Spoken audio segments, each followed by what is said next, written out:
कोलकाता में हुए doctor case की वजह से पूरे देश में लोगों में गुस्सा है।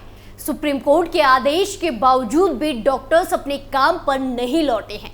लेकिन जिस अस्पताल में ये पूरी घटना हुई है, उस अस्पताल को लेकर कुछ ऐसे रहस्यों से पर्दा हट रहा है जो रूह को कपाने वाले हैं। जी हाँ, ये वही आरजीकर अस्पताल है जहां पर ट्रेनी डॉक्टर के साथ हैवानियत की सारी हदें पार कर दी गई थी। लेकिन अब मीडिया रिपोर्ट्स में जिन राजों से पर्दा हटाया जा रहा है, वो सुनकर आपके पैरों के नीचे से जमीन खिसक जाएगी।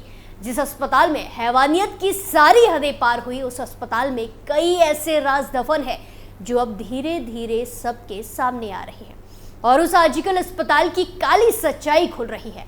तो चलिए आपको भी उन खुलासों के बारे में बताते हैं जिन्होंने सबको हिलाकर रख दिया है। नमस्कार, कैपिटल टीवी में आपका स्वागत है और मैं आपके साथ प्रिया बिस्ट। क्या है आरजीकर अस्पताल की काली सच्चाई? मोर्चरी से शव निकालकर कौन करता था संभोग? कोलकाता के आरजीकर अस्पताल को लेकर चल रही जांच में केंद्रीय जांच एजेंसी सीबीआई को कुछ अहम सबूत मिले हैं, जिससे कोहराम मच गया है, क्योंकि ये सबूत अस्पताल में हो रहे घोटाले और अवैध गतिविधियों से जुड़े हैं। बंगाली मीडिया खबरों में सीबीआई सूत्रों के हवाले से बताया जा रहा है कि अस्पताल के मोर्चरी में शवों के साथ सेक्स करके वीडियो बनाने का कारोबार चल रहा था। इतना ही नहीं, साल 2021 में 60 से 70 शव अस्पताल से गायब होने की बात भी सामने आई है। इस नए खुलासे से आरजीकर अस्पताल पर भी कई तरह के सवाल खड़े हो गए हैं। दरअसल पिछले दिनों महिला डॉक्टर के साथ हुई घटना के बाद यह अस्पताल चर्चा में आया है और इससे जुड़ी अनियमितताओं का खुलासा होने लगा।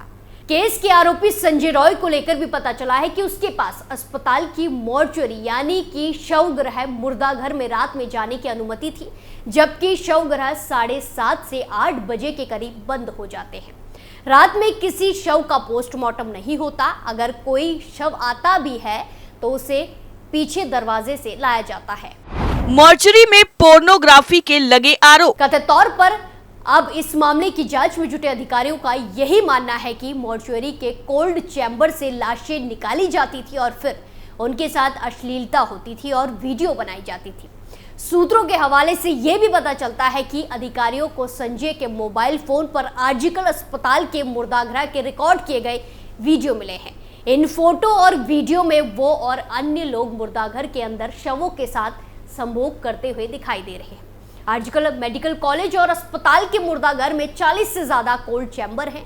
आशंका है कि ये चैम्बर रात में खोले जाते थे और मुर्दाघर के अंदर की लाइट दिन रात जलती रहती थी। इसके बाद यहाँ संजय रॉय समेत कई लोगों को प्रवेश दिया जाता था। ये सारे खुलासे संजय रॉय की गिरफ्तारी के बाद हुए। 9 अगस्त की घटना के बाद जब संजय रॉय को हिरासत में लिया गया तो उसके फोन की जांच से पता चला कि उसे पोर्नोग्राफी का बहुत शौक था। उसके फोन से कई पॉर्न वीडियोस बरामद हुए। इसमें शवों के साथ संभोग के अलावा भी कई वीडियो थे। छानबीन में पता चला कि ये तो अस्पताल के शवगृह में बनाई गई वीडियो ही है। आनंद बाजार पत्रिका ने इस संबंध में बताया कि अस्पताल में पोर्नोग्राफी का रैकेट चलाया जा रहा था। कथित तौर पर अधिकारी इस बात से इनकार नहीं कर रहे हैं कि इन वीडियोस को बनाने के बाद विदेशों में बेचा जाता होगा। कंकाल को बेचने का आरोप। अस्पताल में शवों के साथ हो रही घटिया हरकत के अलावा जांच अधिकारियों को शवगृह से कुछ अन्य अनियमितताओं के सबूत भी मिले हैं। पता चला है कि न केवल शव के साथ अश्लीलता की जाती थी, बल्कि शवों से कंकाल निकालकर उन्हें बेचने का काम भी होता था।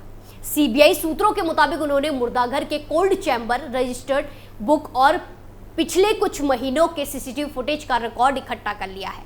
सीबीआई ने रजिस्टर में गड़बड़ी के बारे में फॉरेंसिक मेडिसिन विभाग के प्रमुख प्रबीर चक्रवर्ती से स्पष्टीकरण मांगा है। हालांकि एजेंसी के सूत्रों के मुताबिक वो संतोषजनक जवाब नहीं दे पाए और बाद में किसी संदेह पर रिस्पॉन्स करना बंद कर दिया। जांच अधिकारी ये पता लगाने की कोशिश कर रहे हैं कि इस पूरे सिंडिकेट में कौन कौन शामिल है। अभी तक संदीप घोष को लेकर कहा जा रहा है कि अगर कोई अनियमितताओं के खिलाफ आवाज उठाता था तो संदीप मौखिक रूप से निर्देश देकर उसका ट्रांसफर करा देते थे। अस्पताल के कुछ कर्मचारियों ने नाम न बताने की शर्त पर बताया है कि शवगृह में शाम को शराब की बोतलें लाई जाती थी। कोई कुछ कहता था तो उसका तबादला कर दिया जाता था या धमकाया जाता था। आरजीकर अस्पताल पर पहले भी लगा पॉर्न शूट करने का आरोप। आपको ये जानकर हैरानी होगी कि आरजीकर अस्पताल को लेकर ऐसे गंभीर आरोप पहली बार सामने नहीं आए हैं। संयोग से 23 साल पहले भी ऐसी खबरें इस अस्पताल को लेकर सामने आई थी। 2001 में एक चौथे वर्ष के मेडिकल छात्र सौमित्र विश्वास की रहस्यमयी ढंग से मौत हो गई थी। पुलिस ने उसे आत्महत्या करार दिया था। हालांकि जब कानूनी लड़ाई लड़ी गई तो पता चला कि छात्र की हत्या शव के साथ सेक्स करने वाले गिरोह का खुलासा करने के कारण की गई थी। इस मामले में पुलिस ने गिरफ्तारी की, लेकिन कोई खुलासे नहीं हुए। मां ने कहा कि बेटे की हत्या इसलिए हुई क्योंकि उसे इन गतिविधियों के बारे में पता चला था। वहीं सहकर्मियों के अनुसार सौमित्र को पता चला था कि हॉस्टल के एक से अधिक कमरों में अश्लील तस्वीरें और वीडियो शूट करने के काम होते हैं। वो इस संबंध में खुलासा करता उससे पहले ही उसे मार दिया गया। शूटिंग के लिए हॉस्टल में वैश्याएं बुलाई जाती थी। जब कोई वैश्या नहीं मिलती थी तो अस्पताल के शवों के साथ ऐसा होता था। छात्रों के मुताबिक ऐसी गतिविधियों के बारे में सेमिनार रूम, हॉस्टल के कमरे सब इस्तेमाल होते थे। इस गिरोह ने सौमित्र की गर्लफ्रेंड की तस्वीर का भी इस्तेमाल किया था, इसीलिए उसने इनका विरोध किया। यही वजह थी कि उसे मौत के घाट उतार दिया गया। आरजीकर अस्पताल की काली सच्चाई। कोलकाता का आरजीकर मेडिकल कॉलेज इन दिनों सुर्खियों में है। वैसे ये पहली बार नहीं है जब आरजीकर मेडिकल कॉलेज में कोई हत्या हुई है। ऐसी घटना को लेकर इस मेडिकल कॉलेज का करीब 23 साल पुराना लंबा इतिहास है। यहाँ तक कि आरजीकर मेडिकल कॉलेज में पोर्नोग्राफी होने तक के आरोप लगे हैं, लेकिन कभी भी पुलिस ने पूरी शिद्दत के साथ मामले की जांच पड़ताल नहीं की। ट्रेनी डॉक्टर के केस को जोड़ लें तो तब से कुल 6 ऐसी घटनाएं यहाँ पर हो चुकी है। इन घटनाओं की गुत्थी हत्या और आत्महत्या के बीच जूझती रही है।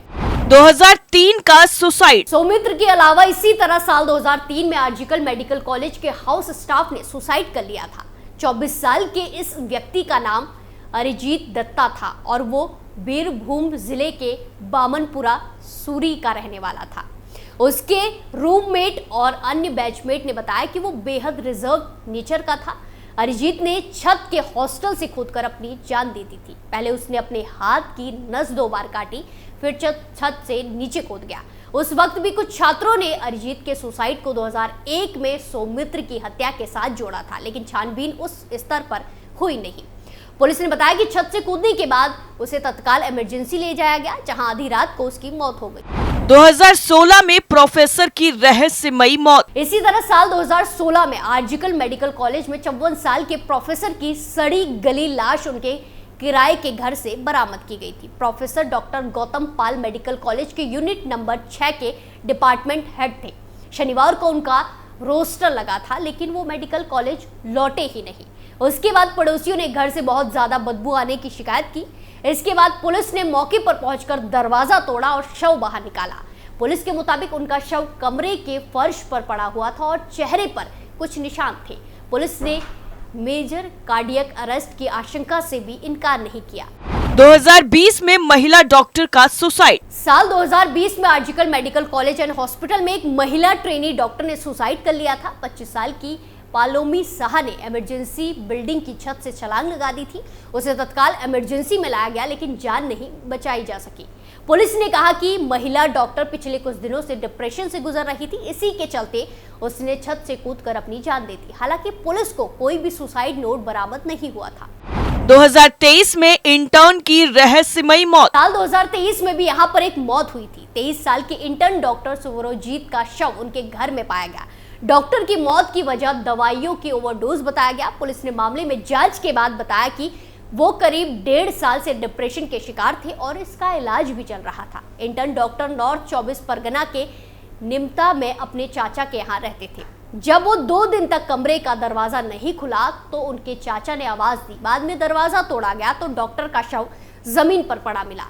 अब सीबीआई के सूत्रों के हवाले से जो खबरें मीडिया में चल रही हैं वो हैरान करने वाली है कि आखिर आरजीकर अस्पताल में इतना सब कुछ चल रहा था और किसी को कानों कान खबर तक नहीं थी, और जिसने भी आवाज उठानी चाहिए उसे रास्ते से हटा दिया गया। लेकिन अब आगे क्या कुछ देखने को मिलता है ये काफी ज्यादा अहम है। स्पेशल स्टोरी में फिलहाल के लिए इतना ही। बाकी तमाम खबरों के लिए देखते रहिए कैपिटल टीवी। नमस्कार।